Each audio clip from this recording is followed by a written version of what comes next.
Because you know that's coming. Like, you know, you've gone to school, you've had the ridicule, you've had the bullying, the this, that, and the other. Even if you haven't, at some point, someone's knocked you in some certain way and said, you can't do this, or you're not smart enough to do that, or you're not strong enough to do this, you're not fast enough to do that, you're not tall enough to do this. Do you know what I'm saying? Everyone, every single person has had that at some point. And that, if you let it get past your filters and all of that kind of stuff like that, can put you down and create self-doubt. And then you start disbelieving in yourself. It reduces the amount of courage and conviction that you have, and then it is less likely that you are going to take action and do the thing consistently, because that's most of what it's going to take, depending on how hard it is, bro. The harder, more likely, the longer and the more it's going to demand of you. So you can't place such high value on other people's opinions of you and what you are doing, because doing that is going to tear you down, because your validation comes from everybody else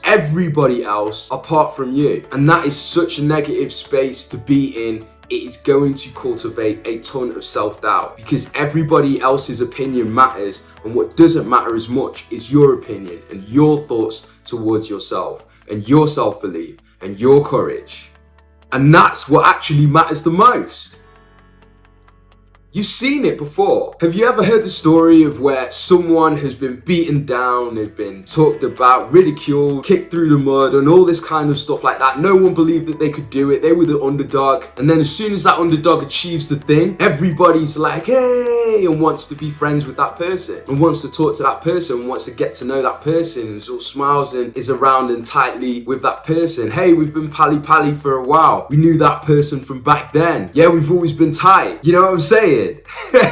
It's amazing how quickly that changes, you know? But that's the reality. And it's not always from a negative space from those people, by the way. It's just because they couldn't see the vision that you could see. They couldn't see the potential that you could see.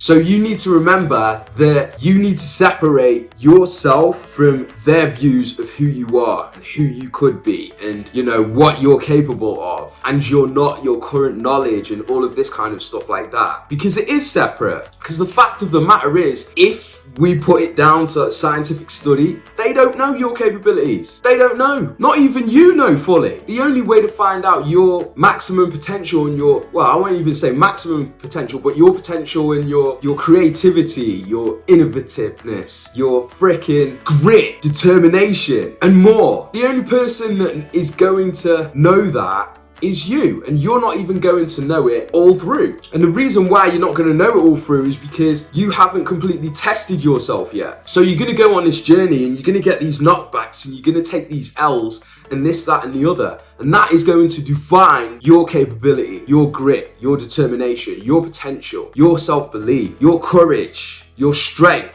your mentality, so many things and more. It will literally grow you as a new person, a better person, a stronger person, a smarter person, all around and more.